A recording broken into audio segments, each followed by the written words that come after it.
good friend of mine yesterday was talking to me, and he was telling me about his staff at the hospital. He's a director at one of the local hospitals here in the Portland area. And he was surprised that his staff was so scared to die. And I guess, with the way the news comes out every day, and it's like, the ominous music, the dun dun dun dun dun dun, and then the newscaster comes on, and he's like, breaking news, there's been 18 billion coronavirus deaths today, or whatever the number is. It can scare people. It can make people pretty much afraid, and the problem is it can turn into terror. And that's what we gotta try to resist.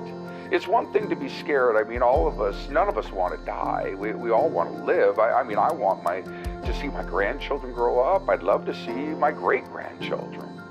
But, face it, all of us, none of us get out of this alive. I mean, all of us are going to die eventually.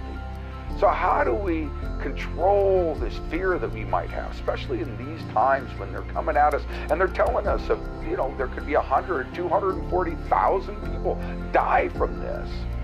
How do we control this fear? How can we still live every day and have happiness and have joy and have relationships with our kids and our husbands and wives that isn't too strained? How do we do that? And I think one of the best ways I know to do that is to realize that, hey, I'm not God.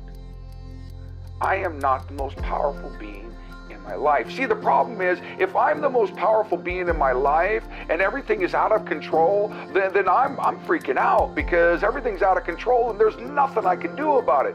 But if God, the God of the universe, is the God of my life, He's in control. At that point, all I need to do is have the faith that He's going to take care of it. I can just kind of kick back and let it go and say, hey, God, I can't do anything, but I'm going to give it to you because I know you can. King David wrote Psalm 23.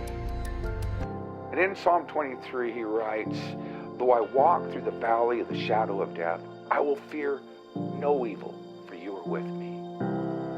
So let me ask you today, if you're scared, if you're feeling that tightness and you just can't quite function as you should, are you letting God walk with you?